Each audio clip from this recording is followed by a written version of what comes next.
Saludos a todos los amigos, estudiantes de medicina, residentes en adiestramiento, médicos, cirujanos y público en general que tenga la oportunidad de ver esta videograbación que estamos realizando hoy, 25 de septiembre del 2010, al doctor Raúl Ramos Pereira. El doctor Ramos Pereira es un cirujano relativamente joven, más joven que los que comencé grabando hace varios años atrás. Él ya ha hecho una gran aportación a la historia de la cirugía en Puerto Rico y ahora en los últimos años en la dirección de un hospital del área este de Puerto Rico. Él tiene otros intereses también fuera de la cirugía que nos va a explicar al final de la entrevista. Y vamos a comenzar con el doctor Raúl Ramos Pereira sobre sus aspectos personales y luego profesionales. Así que Raúl, gracias por aceptar la invitación de estar aquí y dialogar. Muchas gracias, contigo. Quique. Muchas gracias. Yo me siento sumamente honrado de ser de los elegidos para esta serie, que yo creo que es una serie bien importante. Te tengo que felicitar porque estás haciendo una cosa que a nadie se le había ocurrido. Exacto. Y yo creo que tú vienes desde el 96 haciendo estas grabaciones, grabando a los que fueron tus maestros. Exacto. Tus pares, y ahora estás cogiendo a tus discípulos. Así mismo es. Así que yo creo que esto para la posteridad, esto es bien importante, y me imagino que tendrás un cúmulo de experiencia inmensa, y tendrá una visión muy interesante de cómo ha ido variando la perspectiva desde el punto de vista de cada uno de nosotros, ¿no? A medida que vamos evolucionando, a medida que vamos siendo menos viejos. Sí.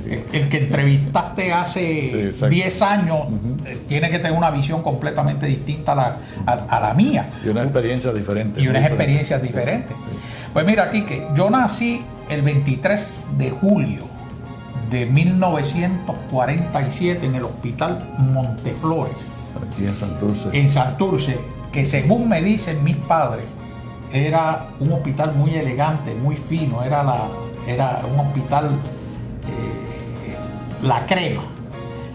Ya no queda, creo que lo que queda es el solar. El doctor Manuel Rodríguez Emar, el dueño de ese hospital. Bueno, Manuel Rodríguez Emar. Pues lo que queda es el solar, ¿no? En el barrio Monteflores, ahí sí, en la 26, arriba. En la calle Sagrado Corazón, arriba. Sí. Bueno, mis padres eran el licenciado Héctor Ramos Mimoso y doña Clotilde Pereira, ambos fallecidos. Él era abogado, político, escritor, como eran antes, que eran muchas cosas, ¿no? Fue un arduo defensor de la independencia de este país, de esta isla. Mi madre fue ama de casa, se dedicó toda la vida a la crianza de nosotros y a atender al viejo. Tengo 2 hermanos, yo soy el menor de 3. La mayor en casa es mi hermana, Mari Carmen, abogada, muy prominente, una extraordinaria abogada. Ya entiendo que está bajando las revoluciones y pensando en retirarse. El hermano del medio es Héctor Rafael. Héctor Rafael nació con parálisis cerebral. Era aquella época en que no había demanda ni nada de esas cosas, ¿no? Según oigo los cuentos, el tocólogo, que era como se le llamaba a los tetras en aquella época, el tocólogo llega a sala de parto y a mi hermano lo habían puesto encima de una mesita. Ya había nacido. Ya había nacido cuando él llegó, había atendido el parto la enfermera. Y a él lo habían puesto encima de una mesita porque no lloró. A pesar de los esfuerzos que hizo la enfermera, no lloró. Pero cuando entra el médico, ve que está azul. Y dice, este niño está vivo. Pues estaba cianótico. Y lo resucitó. él ha estado toda su vida, todavía vive, tiene 65 años. Oye, ha durado mucho. Ha durado mucho, quiere decir que el cuidado que se le ha dado ha sido el mejor, ¿no? No se ha escatimado en nada. Él, una de las cosas que yo creo que es admirable de mi padre es que mi padre no se cansaba, no le decía que no a nada. Y recurrió desde lo más sofisticado que existía en aquel tiempo en el campo de la ciencia hasta los espiritistas, a ver si podían curar al muchacho. Y obviamente pasando por la Virgen de Lourdes y por la Virgen de Fátima y por los rosarios cantados y todas estas cosas, ¿no? ¿Era bien religioso tu papá? Él tuvo una época que fue bien religioso, fue cursillista. Y yo creo que lo que lo hizo desistir de seguir en la religión fue que no entendía muchas cosas. Y son cosas que son materia de fe. Porque cuando tú vienes a ver eso de que hay 3 personas en una, pues ya es una cosa que nosotros científicamente no lo podemos explicar. Pero esa es la base de la Trinidad. Esa es la base del cristianismo, ¿no? Así que cuando él se encuentra con estas cosas que no se las puede explicar, que no encuentra una lógica. Pero es que la religión no es lógica, la religión es fe, es cuestiones de fe. Entonces, mi hermano, pues, tuvo una infancia relativamente normal delante de sus limitaciones y a pesar de sus condiciones, Quique, corrió bicicleta sin rueditas y guiaba carro y lo que le gustaba guiar era un Volkswagen tirando cambio. O sea que él llegó a tener un desarrollo básicamente normal, caminaba con sus limitaciones. Y habla, ¿no? Habla, cada vez se le entiende menos. Y cuando me llama por teléfono, que yo veo que es el que me está llamando, me causa mucha ansiedad porque no lo entiendo. No lo entiendo. Y yo quiero hablar con él, pero es que no lo entiendo, así que... ¿Y en persona? ¿Lo puedes entender? En persona lo puedo entender un poquito menos mal, pero no es que le coja todas las palabras. Pero está vivo, yo te diría en sus fases, sus altas y sus bajas. Cuando está en baja, pues obviamente tienes todas las razones del mundo para estar en depresión, ¿verdad? Pero lo atendemos, él va por casa, yo creo que tú lo conociste en casa, ¿no? Sí. Él sale, da sus vueltas, le gusta beber vodka y yo siempre le preparo una vodquita con jugo de China y entonces me dice, no, que la gastroenteróloga me dijo que no podía ir. No, esa señora no sabe de lo que está hablando. Tómate la vodquita y después bregamos con el resto. Entonces, o sea que yo crezco en un ambiente con un padre sumamente liberal en su pensamiento político, pero sumamente conservador en la forma de criar una familia, un padre muy estricto, sumamente estricto.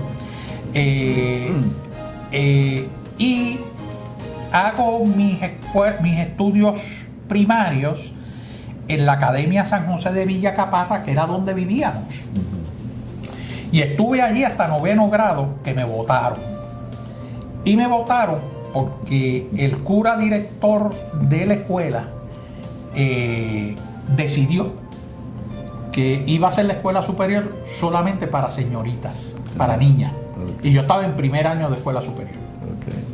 Así que me dieron la opción de ponerme una falda o irme. Y yo me fui.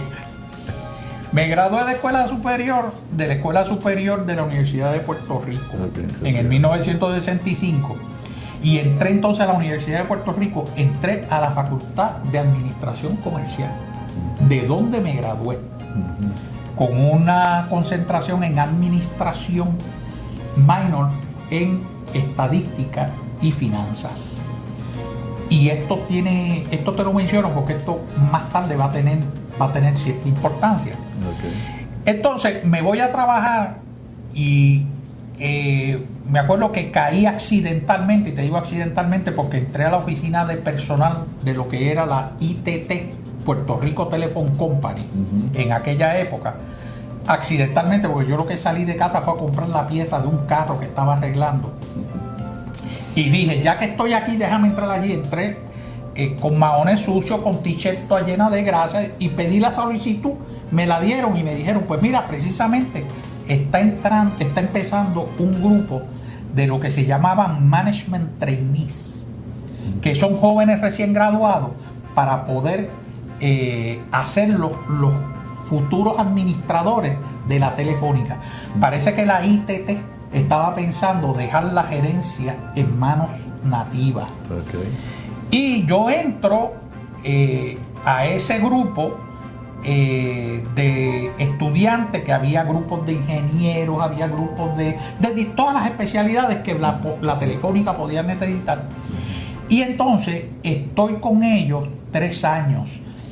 Yo tengo el honor de haber sido, por lo menos hasta donde yo sé, el gerente de división más joven que se había nombrado por la ITT en Puerto Rico. ¿De qué año estuviste allí? Yo estuve allí del 69 al 72. Okay. En el 70, que yo lo que tenía era 22 años, a mí me hacen gerente de una división, Quique, 49 mujeres y 5 supervisoras. Yo tenía 54 mujeres a mi cargo.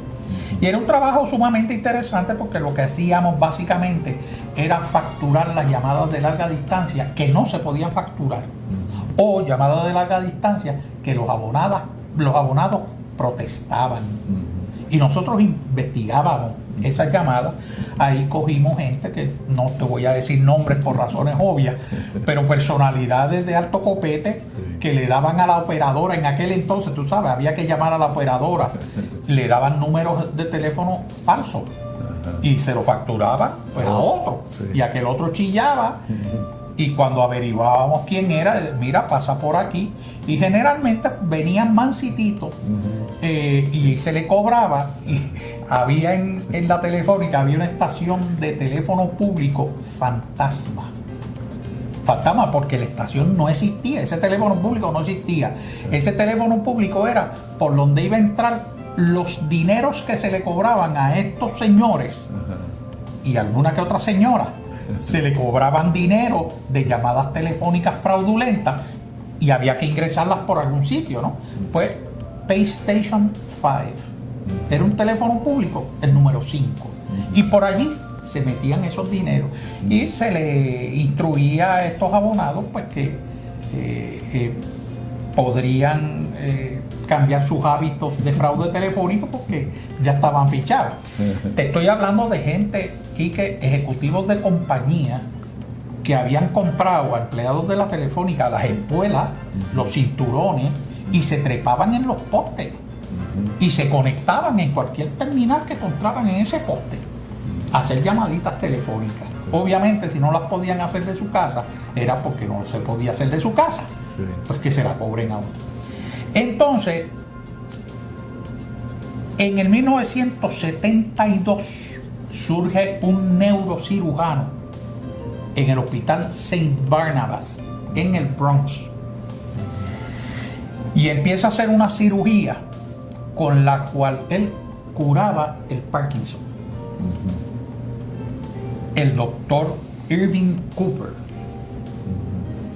Irving Cooper ponía un poquito de anestesia local en el cuero cabelludo, hacía un rotito en el hueso y metía unas agujas, le daba una descarguita eléctrica y él veía la extremidad que brincaba y movía la aguja hasta que llegaba específicamente al núcleo que él quería estimular, y entonces congelaba. Criocirugía. Y el doctor Cooper tuvo inicialmente tuvo unos éxitos extraordinarios. La rigidez del Parkinson y el tremor, el temblor, lo curaba provisionalmente. Después, cuando rebotaba, quedaban peor. Pero entonces mi hermano, que tiene espasticidad por la parálisis cerebral, se entera de esto. Y fuimos para donde Irving Cooper. Ya te digo, pasamos por todo. Y pasamos pues por aquella experiencia. Se sometió a 2 cirugías en el 72 y en el 73. Inicialmente tuvo una mejoría y después, pues ya tú lo has visto en mi casa, en una silla de ruedas.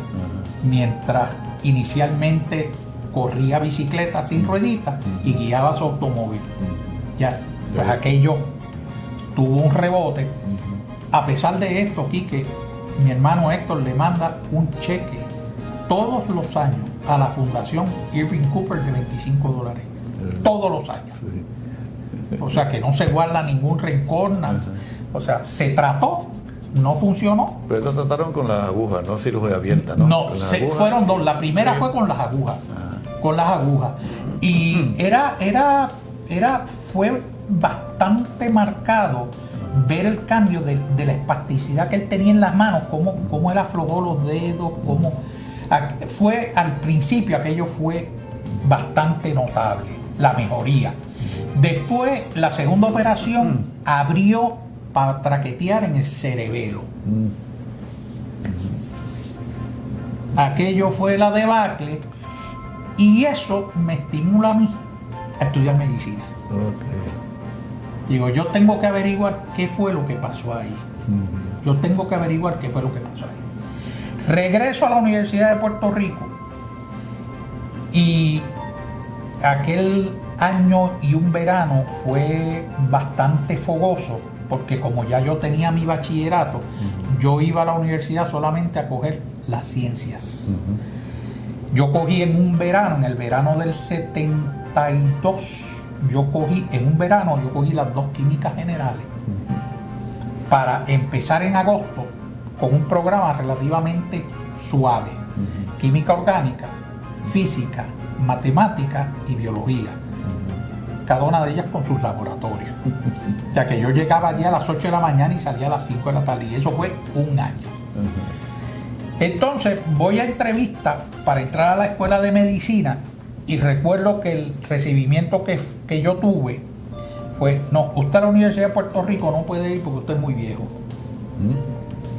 Yo estaba 3 años atrás, que fueron los 3 años que yo trabajé en la... Y si le querés sumar uno más por la premédica, ¿no? La ciencia. Yo era viejo. Pues, por eso no me amilanó. ¿Te entrevistó un comité de mucha gente? No, me entrevistó el que era el director de premédica, que sucedió a mi tía, que era Mrs. Dexter. Sí, Raquel. Doña Raquel Ramos Mimoso. Pero ella no usaba el Ramos Mimoso porque ella era bien proamericana. Dexter. Y entonces ella se había casado con el doctor Dexter. Y entonces ella se llamaba Mrs. Dexter. Eso era más elegante que Ramos. y entonces mi tía fue como 40 años, fue directora de la oficina de premédica. Claro, y ella, estando yo en la universidad, ya se acoge la jubilación. Y entonces fue otra persona. Y esta otra persona fue la que me entrevistó y me dijo: aquí tú no tienes nada que buscar, recoge y vete. Bueno, yo me fui y terminé en España. Da la gran casualidad que en España a los estudiantes extranjeros le daban un permiso de matrícula. Con ese permiso de matrícula uno iba a cualquier universidad española, porque el permiso te lo daba el Ministerio de Educación y Ciencia. Y a mí me toca la Universidad de Bilbao. Bilbao es una ciudad al norte de España. En aquellos tiempos era la 3ª ciudad más contaminada del mundo. Industrial completamente. Primero estaba Detroit, segundo Tokio, tercero estaba Bilbao. Y Bilbao, aquello era completamente inhóspito. Ya yo me había casado en el 1969 y tenía 2 o 3 muchachos. La decisión la habíamos tomado mi esposa y yo, doña Ana Lidia Cruz. Nosotros íbamos a tener muchos hijos rápido, porque queremos terminar con la crianza de los muchachos y estar relativamente jóvenes para poder llegar a los 50, 60 años con todavía capacidad de viajar y disfrutar la vida. O sea que esto lo habíamos decidido así. Vamos a tener muchos hijos y los vamos a tener rápido. Bueno, nosotros teníamos ya 2 o 3 muchachos y llegamos a España a Carrero Blanco. ¿Te acuerdas el presidente de España? Sí. A Carrero de Blanco lo habían matado con un bombazo. Y cuando yo llego a España, que era en diciembre del 1973,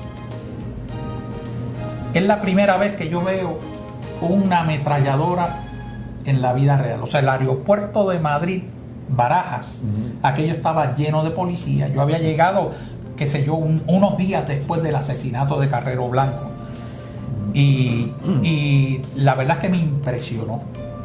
Y yo llego con mi esposa y 3 hijos. Uno de ellos tenía 7 meses. Pleno invierno. Allí alquilé un taxi que por $100 nos llevó hasta Bilbao. Vi por primera vez en mi vida nieve. ¿Corriste por toda España? Bien al norte, bien al norte. Bien al norte. Son, como referencia, España está en el centro de la península, ¿verdad? Hay 600 kilómetros a cualquier costa. O sea que son 600 kilómetros que hay que correr para llegar a Bilbao. Y entonces vimos nieve en Burgos. Burgos estaba precioso. Pero claro, está en todo el país, se siente esta tensión del recién asesinato del presidente, ¿no?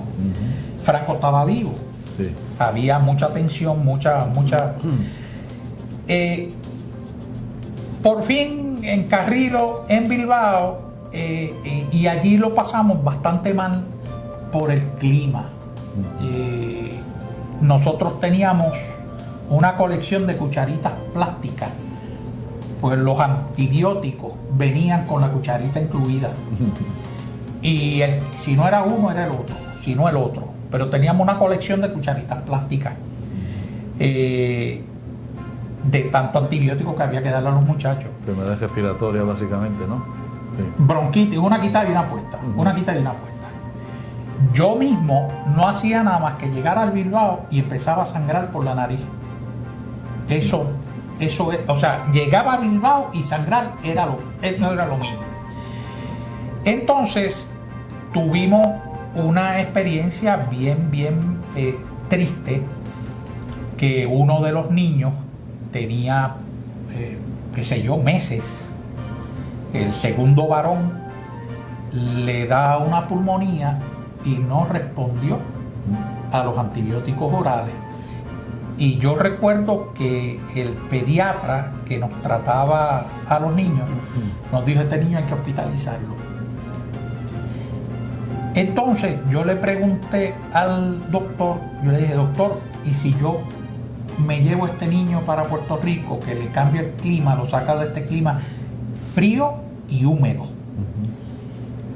Y yo me acuerdo que él era un señor bastante mayor que ocultaba a los niños con un cuerno. No usaba estetoscopio, tenía un cuerno de vaca. Y él me dice: ¿y cuánto te toma llegar a Puerto Rico? Y yo le dije: mire, doctor, entre una cosa y otra vamos a darle 24 horas. Y él se quedó pensando y me dijo: no te llega. Aquello fue pues como si me hubieran cogido el cielo y la tierra y yo en el medio, ¿no? Me hubieran hecho así. Pero bueno, pues vamos para el hospital. El muchacho, que era un bebé, que era saludable, jugaba muchísimo, brincaba muchísimo, lo tuvimos que dejar en la unidad de intensivo del hospital. Y aquello fue como arrancarle a un pedazo de corazón y dejarlo allí, ¿no? estuvo 12 días en intensivo. Yo fui la primera vez a verlo, el primer día.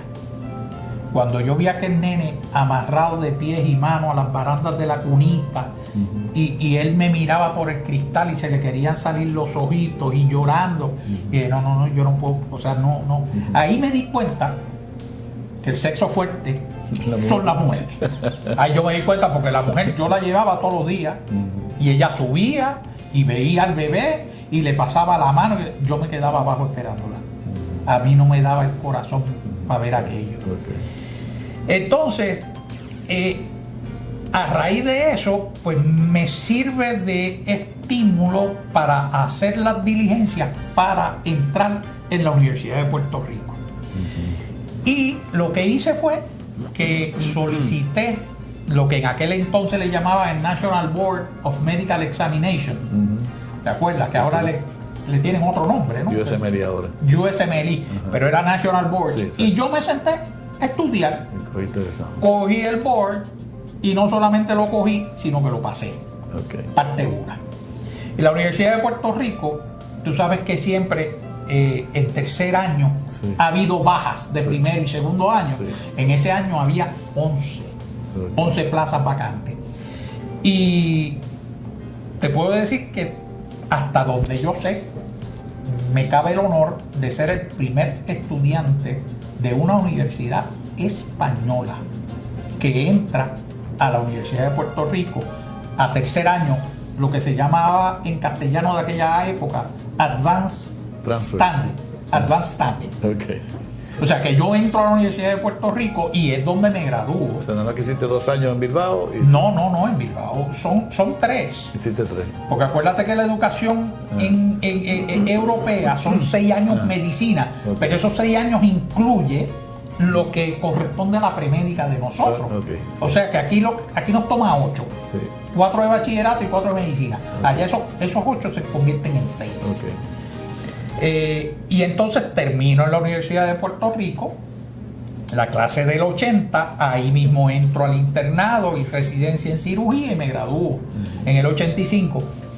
Y tengo un recuerdo muy gracioso del que me entrevistó, que era el jefe de los residentes en UDH. Sí. ¿Qué te dijo? Me dijo, el jefe de residentes me dijo, así con los papeles, viene y dice, tú estás casado y tú tienes 6 hijos, esto es duro. Y yo como que cogí un mensaje y le dije, mira, tú vas a ser el chinito. A ti te van a coger aquí para votarte el primero o segundo año. Entonces lo que hice fue que fui a entrevista en el hospital municipal con el doctor Marino Blasini, que era el director del programa allá. Y utilizando exactamente los mismos argumentos, dice, hombre, si tú estás casado y tú tienes hijos, tú estás más que estimulado, tú estás aceptado, mañana mismo empieza. Entonces lo que hice fue que acepté la plaza en municipal, que no era piramidal. Y en tercer año me cambié a UDH para hacer el 4º y el 5º en UDH, donde ya la pirámide se había acabado. ¿El mismo que te rechazó te aceptó acá? No, el mismo que me rechazó ya no era jefe de residente, ahora era jefe de departamento. Había subido. Lo habían ascendido. Y entonces ese mismo jefe, me acuerdo yo como ahora, cuando acabamos la residencia, que el cheque que nos daban de residente, que era, ¿cómo era que le llamaban? No era sueldo, era estipendio. El estipendio que nos daban como residente, el jefe, el último cheque, lo quiere entregar él personalmente. Y yo me acuerdo cuando yo llegué a la oficina del doctor Vázquez Quintana, jefe del departamento de cirugía, y me entrega el cheque y me dice, te felicito, acabas de ingresar a las filas del desempleo. y yo me quedé pensando y digo, la verdad que tienes razón, ya los 1,000 pesitos estos que me llegaban ya se acabaron, ahora está solito a poner el vidrio. Bueno, Y así fue, pues empecé a moler vidrio, estuve de junior attending en el hospital municipal, el doctor Blasini me llamó y me nombró jefe de la unidad de intensivo, tenía a cargo los residentes que estaban a cargo de la unidad. Y estuve en el municipal mientras establecí mi práctica privada, operé en varios hospitales del área metropolitana. Y así seguí hasta el año 2001, 2002, que me cansé de la falta de ética, me cansé de la... O sea, lo mismo que vemos en la sociedad es lo que se ve en la práctica médica y lo que se ve en la práctica del derecho y en la práctica, porque somos parte de eso. O sea, claro, lo que estudia eso, pues, viene de ese medio ambiente, ¿no? Y entonces me quité de la cirugía. Recuerdo que yo tenía una biblioteca de la cual yo estaba muy orgulloso, y la revista Annals of Surgery, que era supongo que seguirá siendo la Biblia, sí, de la... Todavía es. Sí. Annals of Surgery, yo los encuadernaba. Y los tenía muy bonitos con letras doradas, Annals of Surgery, volumen tal, número tal, y el nombre mío abajo, muy bonita, muy bonita. Y recuerdo que yo dije, yo no voy a bregar con esto jamás en mi vida. Y los regalé. Okay. Se los regalé a un amigo que era pintor, y puedo decir el nombre de él porque era muy buen pintor, Rafael Rivera Ortiz. Y a Rafael yo lo conocí a través de otro médico amigo mío que me lo envió para que le viera un lunarcito que tenía al lado izquierdo del ombligo. El lunarcito resultó ser un melanoma que estaba ulcerado. Y Rafael murió hace como un año de metástasis de aquel melanoma. Pero tuve la gran suerte y satisfacción de gozar de su amistad durante todo ese tiempo, y pintó a la vieja y el viejo. Y tengo la parejita. Sí. No los tengo en la misma pared porque va y pelean. Entonces puso uno en una pared y el otro en la otra, que están cerca, pero no se molestan. Al lado del piano. Allí están.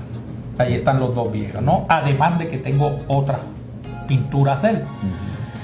Entonces, estaba acogido al retiro cuando recibo en el 2004, 2 o 3 años de retiro solamente, recibo una llamada del que era director médico del Hospital Ryder en Macao, el doctor Juan González Díaz, que fue compañero tuyo en la primera junta de directores del colegio médico, ¿no? El primer colegio. Exacto, 95. El primer colegio. 95-97. Exacto. Y Juan González había estado en esa junta, y entonces creo que te había preguntado que si no sabían de alguien que estuviera disponible, y tú le diste el nombre mío.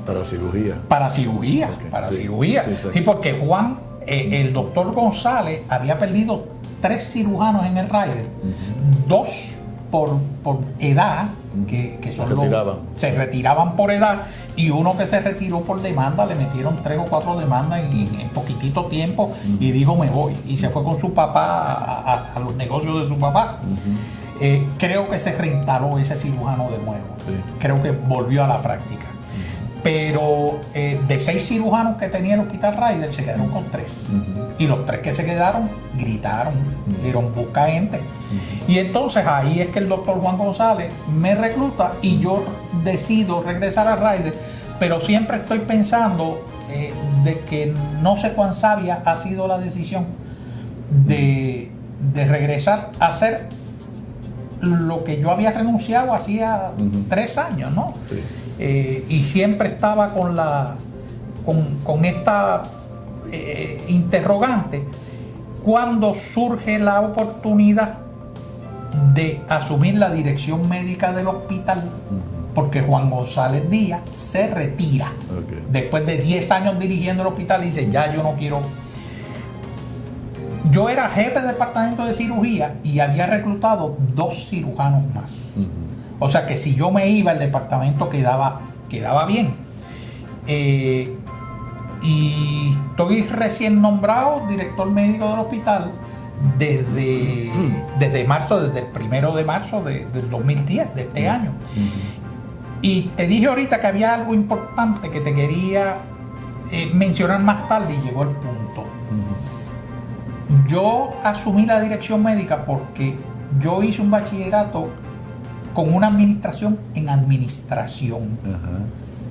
Voy por el lado de acá. Sí. Y estudio medicina por el lado de acá. Sí. Y yo creo que la dirección médica integra. Y eso fue lo que yo le contesté a los miembros de la junta de directores del hospital que me entrevistaron para La Plata. Digo, mire, yo lo que quiero es cerrar mi vida con un broche donde se junten las 2 materias que yo estudié. Y ahí estamos, de director médico. En mis tiempos libres, Quique, toco piano bastante menos del que debiera. El piano, como cualquier disciplina, requiere mucha práctica. Yo me acuerdo de mi maestra de piano, que no he encontrado una como aquella. No. Decía que lo menos que uno podía estudiar era 1 hora diaria. Y yo la verdad que ahora, después de viejo, 1 hora tú no haces nada. El que quiera tocar piano 3, 4, 6 horas diarias te mantiene. También leo mucho. Ahora me ha dado con averiguar dónde están los hijos, los descendientes de los líderes nazis. ¿Dónde está esa gente? Me encontré con una hija de Goering, el mariscal Goering, que era el segundo después de Hitler, Hermann. ¿Dónde le encontraste? Hermann Goering. Está en Sudáfrica. Está en Sudáfrica. EDA. EDDA. Eda Goering. Eda Goering está muy orgullosa de su padre. Qué bien. Está muy orgullosa de su padre, pero se tuvo que ir para Sudáfrica. En Alemania ella no podía estar con ese apellido, pues. De más está decirte, Goering fue juzgado en Nuremberg y fue el único condenado a muerte que no ejecutaron, porque Goering se suicidó 2 horas antes. Él se tragó una cápsula de cianuro. Entonces, un detallito de la historia que yo espero algún día encontrar la solución, encontrar la respuesta, es cómo llegó la cápsula de cianuro a donde Goering. A la cárcel. A la cárcel. Hay 2 teorías, se postulan 2 teorías. Digo, la cápsula se le entregó, de esto no hay duda, se le entregó el policía militar norteamericano que velaba su celda. El hombre habló hace pocos días, pocos meses, quizás 2 años a lo más. Está en California ahora mismo, tiene 84 años, y él dijo que él sentía cierto apego, cierta simpatía con los alemanes, porque sus padres eran alemanes, a pesar de que él estaba en el ejército norteamericano. Entonces, se dice que Goering tenía la cápsula de cianuro escondido en un libro y que él le pidió el libro al guardián, a este muchachito que tenía 19 años, y ahí fue que la obtuvo. La otra teoría es de que el muchachito norteamericano salía con una muchacha alemana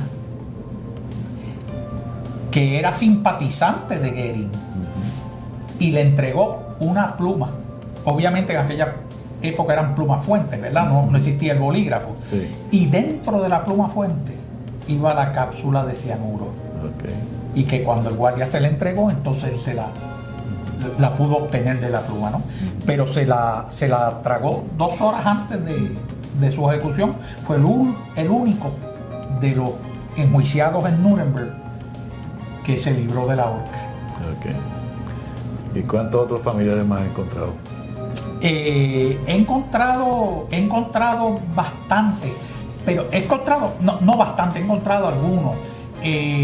Por ejemplo, de los de Mengele, que murió. Y el médico experimentaba con los. Sí, se dice que Mengele experimentó con 3.000 pares de gemelos. Sobrevivieron unos 200, 300. Mengele murió en Brasil. Le dio un derrame cerebral mientras nadaba en la playa. Y cuando lo sacaron ya era cadáver. Murió o vivió esos últimos como 20 años, murió Mengele, bien asustado, porque él sabía que lo estaban buscando. No sé si te acuerdas, aquel otro que lo cogieron y lo secuestraron y se lo llevaron para Israel, a Eichmann. Cuando Mengele se entera que a Eichmann lo habían cogido y lo habían sacado de Buenos Aires, que era donde estaba Eichmann, él empezó a dar brinco. Y de Argentina se mudó a Paraguay, de Paraguay se mudó a Brasil, cada vez más selva adentro, huyendo porque él sabía que lo estaban buscando, ¿no? Y murió, o sea, esos últimos años de su vida estaba bien amargado, bien asustado, ¿no? Sí. No podía dormir tranquilo. El hombre no durmió tranquilo mucho tiempo. Hubo un judío, Samuel Weizenthal, que era el que perseguía a los criminales de guerra, y los encontraba y los ajusticiaban. Y los linchaban, los linchaban. Sí. Eso, Quique, fíjate, eso es interesante porque cuando tú miras la historia de la humanidad, desde los orígenes del hombre, si vamos a usar la Biblia como texto histórico, que no lo es. Entiendo que la Biblia es un libro de dogmas religiosos, no es un texto histórico. Pero fíjate tú que esto es interesante. En los comienzos de la humanidad, lo primero que tú tienes es que Caín mata a Abel. O sea, un hermano mata a su hermano. No existe el derecho, no existe nada. O sea, hay poca gente en el mundo, tienen todo el planeta para ellos. O sea, no hay derecho de propiedad. No fue que tú me rodaste la cerca de la finca para yo entrarte a tiro. No, o sea, entonces siempre hablamos de que Caín es el malo, porque Caín mató a Abel. Pero ¿qué fue lo que le hizo Abel a Caín? Porque la naturaleza humana no es agresiva al punto de matar. Tú matas cuando te hacen algo. Entonces te provoca coraje. Y el coraje tiene 2 resultados. Ceguera, te ciega y multiplica. Porque el que a ti te dé una bofetada, la respuesta tuya no va a ser una bofetada. Sí. Tú multiplicas. Lo aumentas, sí. Tú aumentas. O sea que el coraje tiene esas 2 cosas muy malas. Y por eso, como yo esté en una situación a donde yo crea que me va a dar coraje, yo me voy. Me voy porque conozco que te va a dar ceguera y te va a multiplicar la respuesta. Entonces, de ahí viene la ley del talión. Aguanta, ojo por ojo y diente por diente. O sea, no multiplique. Al que roba, lo único que tú vas a hacer es cortarle la mano, no le hagas más nada. O sea que tenemos, hasta que llegamos a Cristo, tenemos la ley del talión como control. Fíjate que son medidas de control. O sea, aguántate, no multiplique. Interesantemente, fíjate que la esclavitud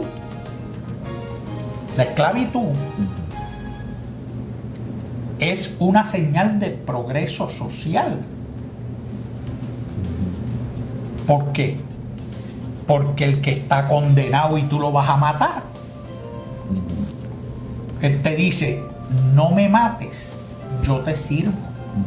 Trabajo, bueno. Yo te trabajo de gratis, pero no me mates. O sea, la ley natural de preservar la vida. Yo quiero preservar la vida y yo hago cualquier cosa por preservar la vida. Y eso lo vemos en el diario, en nuestra profesión, a donde un paciente que está condenado por un cáncer, ¿qué no hace? Van a comprar lo que sea. Tú dile qué es lo que hay que hacer. No tenemos un mexicano dando quimioterapia con unas semillas de albaricoque, ¿no? Y los americanos hacen fila cruzando la frontera porque ya están desahuciados, según la ciencia norteamericana. Y tienen una esperanza que van a salir a... Y allá van a ponerse la quimioterapia de melocotón o del albaricoque. Sí, lo que sea. Y van a donde los religiosos y van a donde este o el otro para que haga el milagro. O sea que la preservación de la vida es una cosa natural, la hacemos natural, y por eso nace la esclavitud. Entiéndase entonces que la esclavitud, que la tendemos a ver como una cosa de retraso social, en su momento fue un paso de adelanto social. No me mates, yo te sirvo. Y el amo dice, perfecto, acepta. ¿Y por qué lo liberamos? Porque es una injusticia, porque no tiene razón de ser. Okay. Entonces, fíjate que poco hemos adelantado hasta que llega Cristo. Y Cristo dice, no, eso de ojo por ojo y diente por diente, no. El que te dé una bofetada, ponle la otra mejilla. Y aquí el mensaje que trae es el perdón. Eso es lo que trae el cristianismo, el perdón. Pero estamos bien lejos, aunque nos llamamos cristianos, nosotros estamos bien lejos de ser cristianos. Nosotros, tú ves en las noticias todos los días, cuando hay actos de violencia, crímenes, asesinatos, tú ves los familiares que dicen, quiero justicia. No es justicia. Lo que quiere es venganza. Es aquello que está dentro de nosotros, que fue por lo que Caín mató a Abel. O sea, son los genes de Caín que los tenemos todavía por dentro. Aquel impulso que nos ciega y que multiplica. ¿Tú leíste a Saramago el libro de Caín? ¿Cuál de ellos? Caín. No. Tiene uno último de Caín que trata de, en cierta forma, reivindicar a Caín, lo que tú estás trayendo. Pero es que el malo ahí era Abel. Porque Caín, o sea, tú no sales por ahí matando gente. Para tú matar a alguien, tú tienes que tener mucho coraje. Y Caín mató a Abel. ¿Por qué? Eso no está en la Biblia. ¿Por qué lo mató? Tiene que haber tenido mucho coraje. Ahora, ¿qué fue lo que le hizo Abel a Caín para que tenga coraje? No fue que le robó, porque no hay propiedad. No fue que le rodó la verja de la finca, porque eso no existía. No. ¿Qué fue ¿Cuál fue el delito? ¿Qué fue lo malo? O sea, aquello que decíamos, te voy a tumbar la pajita. Sí. ¿Cuál fue la pajita que le tumbó? Supuestamente eran celos, que Abel era el preferido o el más querido y Caín era rechazado. Eso es lo que entiendo, si me acuerdo bien de José Saramago, lo que escribió Saramago. Pues eso puede ser, y eso tiene mucha razón, porque los celos nacen con el hombre. Los celos nacen con el hombre. ¿Ves? Eso puede ser, eso yo he pensado que sí. Yo he pensado que sí, que es un problema de celos. Fíjate, otra cosa que se dice, que Caín mató a Abel y se escapó y se marchó para la región que ahora se conoce como Afganistán, y eso explica por qué los afganos nunca han sido dominados ni doblegados por ninguna otra nación. Rusia estuvo allí hace unos años atrás y salieron trasquilados, aunque los americanos lo ayudaron también a los afganos. Pero entonces entran los americanos, todavía están allí estancados, atorados, y no se sabe cuánto más va a durar esa guerra. Van a salir trasquilados también, también, igual que en Vietnam. Lo más seguro, sí. Es interesante esa parte histórica. Lo que a mí me parece un poquito difícil de creer es que haya ido a Afganistán, porque los orígenes del hombre están mucho más al sur, en África, ¿no? Por lo que es hoy Etiopía. Y de allí a Afganistán hay que jalar un rato, ¿sabes? No había aviones ni carros, a pie. Esa historia está por ahí. Bueno, pero de Saramago he leído 2 o 3 cositas. Sí. De Saramago he leído 2 o 3 cositas. Fíjate, el último que leí, que lo acabé hace 2 noches, se llama Blood Diamonds. Puedes tener la seguridad aquí que yo no vuelvo a comprar un brillante en mi vida, y como pueda persuadir a alguien, lo invito a que no lo haga. Este es un libro que describe los disparates que se están haciendo o que se hicieron en Sierra Leone con la población civil en torno a el tráfico ilegal de diamantes. Y cómo una firma que se dedica a distribuir brillantes en el mundo, eso es un cartel igual que cualquier cartel de sustancias controladas. Te controlan el precio, te controlan la producción. De hecho, una de las cosas interesantes que menciona es que Osama Bin Laden, cambió parte de su capital que tenía en dólares por brillantes, porque el brillante es una moneda de transacción universal. Él puede, y que el ataque a la Torre Gemela estuvo financiado con brillantes del bajo mundo. No hay forma en el mundo de tú saber si un brillante que tú estás comprando viene de una mina legal o ilegal. Eso es imposible. ¿Eso lo menciona ese libro? Ese libro lo menciona. Y hay que ver la cantidad de fotografías de bebés. Te estoy hablando de un bebé de 2 años, de bebés con las manos amputadas. ¿Por qué? Porque papá no quiere someterse. Le quitan al hijo y le cortan la mano para hacer sufrir a papá. O sea, las escenas que describe este libro son escenas, hay que ser cirujano para leerlo. ¿En qué nacionalidad es ese autor? ¿De qué nacionalidad? Es norteamericano. Es norteamericano. Y va allí a averiguar qué es lo que está pasando. Sierra Leone tuvo una guerra civil durante 10 años. Y las atrocidades que se cometieron allí fueron bárbaras. Anterior a ese leí o repasé Las venas abiertas de América Latina. Yo creo que eso es un libro que debiera ser lectura obligada a todo ciudadano de América Latina. Las venas abiertas eso es una enciclopedia, ¿no?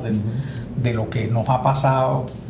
Y recuerdo muy bien el lamento de Bolívar, que lo dice, ¿no? Nunca vamos a ser felices, nunca. O sea, Bolívar parece que vio cómo América Latina iba a ser una colonia de alguien toda la vida, no importa. Quique, en mis ratitos libres, cada vez que tengo el tiempo, ahora yo soy empleado, ahora no dispongo del tiempo libre que tenía como cuando era un ciudadano libre como tú, pero estoy yendo mucho a Argentina. En el 2009, por ejemplo, el año pasado, fui 2 veces y no me gusta Buenos Aires. O sea, yo llego a Buenos Aires, duermo y al otro día por la mañana estoy cogiendo un avión para Tierra del Fuego. Aquello es maravilloso, aquello tiene unas vistas que son espectaculares.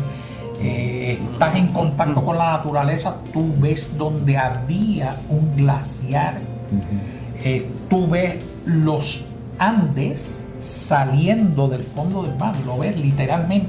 O sea, tú ves la orilla del mar y ves la tierra como sube y termina en unos picos nevados.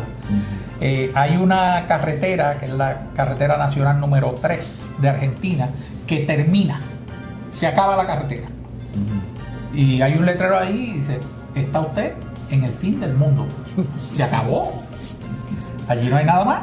Se acabó. Y hay unos letreros y unas cosas y uno allí se retrata que digo que estás en el fin del mundo. Pero tú vas a pie hasta la orilla y allí está el agua. Se acabó el continente suramericano.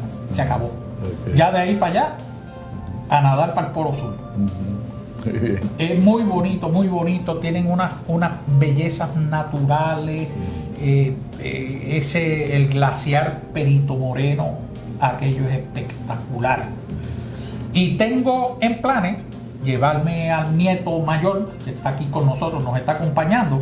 Lo quiero llevar porque él está estudiando ahora en ciencias naturales y está estudiando algo de ciencias ambientales, que yo creo que está muy bien, porque eso está pegado, ¿no? La cuestión de la conservación del ambiente, pues está muy de moda, y si sigue por ahí, está bien orientado. Si le da por ser médico, pues tendré que hablar con él seriamente. Muy bien. Mira, Raúl, y en la dirección del hospital de Ryder, ¿el hospital está bien? ¿Está económicamente viable? ¿Ha progresado desde el punto de vista de las unidades que tiene? El hospital Ryder está, yo te diría, como la gran mayoría de todos los hospitales de Puerto Rico, sobreviviendo. La relación o la dinámica que se ha dado con los planes médicos es horrible. Y tú sabes que el plan médico pues es un negocio y está para cobrar prima y no pagar, ¿no? Y tú como médico pues sabes que tú facturas y no te pagan, o te pagan lo que no te deben pagar. O sea, a los médicos nos tienen pagados, ¿verdad? Y a los hospitales también. Uno de los problemas grandísimos que tiene esta industria es la cuestión de la utilización. El plan médico se agarra de lo que sea para denegar un día. Te voy a dar un ejemplo bien cortito. Un niño de 4 o 6 años lo admite el pediatra con una bronquitis y lo empieza en antibióticos. El nene tiene 38 grados y medio de temperatura. Al día siguiente el nene ya está sin fiebre, está mejor, te digo que está 4 o 6 días en el hospital y se va. El primer día lo denegaron porque no le dieron acetaminofén para bajar la fiebre. ¿Qué te parece? Sí. Y así por el estilo. O sea, ellos buscan cualquier pretexto. Entonces hay libros, ¿no? Libros que se tratan, el Milliman y el y el otro, que son las guías que usan. Estos auditores de los planes médicos van con su computadora y se conectan con la casa matriz. O sea que si yo tengo un paciente que lo dieron de alta del hospital el día anterior y llega al mío, ellos lo saben, yo no. yo soy el médico. Y yo no sé que tú lo diste de alta el día anterior, pero llegó igual o peor o mejor. Y ellos le dicen, pero si este señor estaba ayer en el hospital tal o más cual. O sea que tienen un control de la vida del paciente y como ellos dicen muy bien, esa vida es mía. No es del médico, no es del hospital, no, esa vida es mía. Así que yo te diría que la salud financiera del hospital está, vamos sobreviviendo. El Hospital Ryder específicamente es un hospital bien interesante porque es un hospital que lo fundaron la Iglesia Evangélica y es un hospital sin fines de lucro. Esto no quiere decir que seamos Santa Claus, ¿verdad? Hay que cobrar porque hay que mantenerse. Tiene 165 camas, lo que no lo hace un gigante, tampoco es un enanito. Tenemos una unidad de intensivo con 23 camas, donde están lo último en los muñequitos de la medicina, están allí. Tenemos un intensivo neonatal con 8 cunitas, 8 incubadoras. Quique, nosotros sacamos de ese hospital un nene de 11 onzas. 11 onzas. Sí, sobrevivió. ¿Para qué servirá el muchacho más tarde? Pues, pero está vivo. Cabía en la palma de la mano. 11 onzas. Lo sacamos. Tenemos los departamentos básicos, ¿verdad? La pediatría, obstetricia y ginecología, cirugía y medicina interna. Y tenemos una unidad de hematología, oncología. Tenemos una unidad excelente de neumología. Y en Humacao, interesantemente, la neumología tiene mucha demanda porque al estar en el este, todo lo que nos dicen por televisión del polvo del Sahara y las cenizas del volcán, por donde entran es por allí. O sea que tenemos una incidencia bien alta de enfermedades respiratorias y tenemos un departamento de neumología muy bien blindado. La pediatría, tenemos todas las especialidades. Quizás la única que no tenemos es la de cirugía pediátrica. Y no queremos empujar mucho porque eso nos obligaría a poner un intensivo pediátrico. Y los intensivos son perdidosos. Pero tenemos los pediatras generales, tenemos el neurólogo, tenemos el gastroenterólogo, tenemos el hematólogo, tenemos, o sea, de las pediatrías tenemos casi todas las subespecialidades. Ya tú no estás operando. Ya yo no estoy operando, yo dejé de operar. El último caso que hice, dicho sea de paso, allí el tiroidero oficial era yo. Y yo tenía la mejor referencia del mundo. Los mandas para acá. Es discípulo de Quique Vázquez. Quique Vázquez fue quien me enseñó esto. Y hacía bastante tiroides. Desde que yo me quité, yo voy por sala de operaciones todos los días a dar la vueltita, ¿no? Y casi no veo, de los muchachos que están allí, casi no veo. Deben estar llegando acá donde estoy, sí. Deben estar llegando acá. Sí, muy bien. Pero es un ambiente muy bueno, muy bonito, gente exquisita. No es la jungla de San Juan.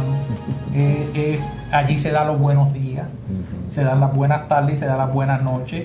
Te invitan a tomar café, te invitan, ¿sabes? No es esta selva de aquí.